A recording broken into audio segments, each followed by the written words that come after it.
สถาบันการเมืองการปกครองแห่งชาติสรุปเวียกงานผู้บริหารคุ้มครองการศึกษาโรงเรียนการเมืองและการปกครองสถาบันการเมืองและการปกครองแห่งชาติจัดกองประชุมสรุปถอดถอนบทเรียนผู้บริหารคุ้มครองโรงเรียนการเมืองและการปกครองแขวงนครหลวงเวียงจันทน์ศกปี 2024-2025 และวางทิศทางแผนการศกปี 2025-2026 ในวันที่27ตุลาอยู่ที่แขวงจำปาสักโดยการเป็นประธานของทานผู้วงอุ่นคำแสนหัวหน้าสถาบันการเมืองและการปกครองแห่งชาติทานอรุณไส้สุนนาราชเจ้าแขวงจำปาสักพร้อมด้วยผู้ตั้งหน้าจากกรมของการศูนย์ข้อมูลข่าวสารศูนย์ขนขวาแนวคิดไก่สอนพรหมวิหารโรงเรียนการเมืองและการปกครองแขวงนครหลวงเวียงจันทน์มีพนักงานครูอาจารย์เขาร่วมโอกาสนี้ท่านผู้วงอุ่นคำแสนได้กล่าวว่ากองประชุมครั้งนี้เพื่อเป็นการสรุปถอดถอนบทเรียนและตีราคาหมากผลการจัดตั้งปฏิบัติหลักสูตรการเรียนการสอนและการบริหารคุ้มครองโรงเรียนการเมืองและการปกครองแขวงนครหลวงเวียงจันทน์ในศกเรียนที่ผ่านมาพร้อมทั้งเสริมซึมแนวทางนโยบายของพรรคกฎหมายของรัฐและรับฟังการโอล่มของการนำขันสูงจากนั้นทานสุภาวดีหลาคำสายหัวหน้ากรมคุ้มครองการเรียนการสอนได้สรุปการจัดตั้งปฏิบัติหลักสูตรการเรียนการสอนของโรงเรียนการเมืองและการปกครองแขวงนครหลวงเวียงจันทน์โดยยกให้เห็นหมากผลที่ญาติมาได้เป็นต้นแมนการจัดตั้งปฏิบัติหลักสูตรการเรียนการสอนทฤษฎีการเมืองการปกครองในศกปี 2024-2025 ซึ่งโรงเรียนการเมืองและการปกครองแขวงนครหลวงเวียงจันทน์ได้ซุ้มใจจัดตั้งปฏิบัติหลักสูตรการเรียนการสอนระบบทฤษฎีการเมืองหัวข้อเฉพาะ10วันให้เลขาภาคบ้านและคณะภาคบ้าน32สุดมีผู้เข้าฝึกอบรม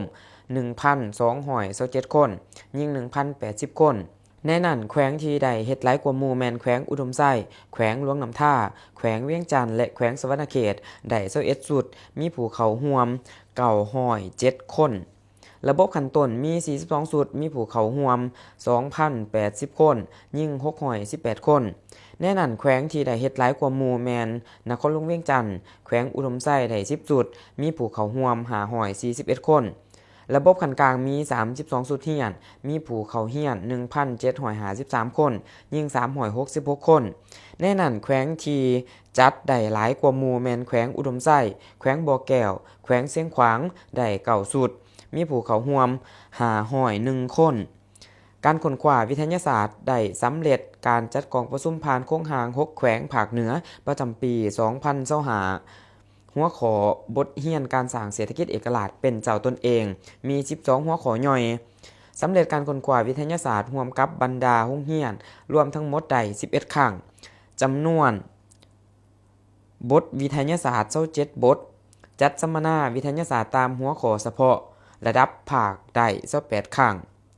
บทวารสารได้33บทซึ่งเป็นพื้นฐานอันหนักแน่นในการก้าวเข้าสู่ศกเรียนใหม่ศกเรียน 2025-2026 ด้วยคุณภาพที่สูงกว่าเก่า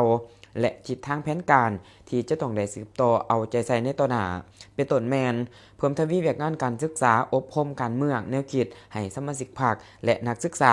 ด้วยการเพิ่มทวีจัดตั้งค้นคว้าเสื่อมซึมเผยแพร่และพันขยายบรรดามติกองประชุมใหญ่ของพรรคแนวทางนโยบายของพรรคมติคำสั่งและขอกำหนดกฎหมายของรัฐค้นคว้าเสื่อมซึมหลักสูตรการเรียนการสอนโดยเฉพาะคณะพรรคคณะนำต้องกำแหนอย่างเลิกเซิงต่อกับหลักสูตรถือเอาเวียกงานนี้เป็นหน้าที่และความรับผิดชอบโดยกงพร้อมทั้งหันเป็นแผนการละเอียดมีการแบ่งความรับผิดชอบเพื่อนำพากวดกาติดตามสุกอยู่และสร้างแผนเป็นการเรียนการสอนอย่างละเอียดในแต่ละภาคเรียนเพิ่มทวีการคุ้มครองการเรียนการสอนให้สอดคล้องและมีความเป็นเอกภาพสูงปรับปรุงกลไกประสานงานระหว่างสถาบันการเมืองและการปกครองแห่งชาติกับโรงเรียนการเมืองและการปกครองแขวงนครหลวงเวียงจันทน์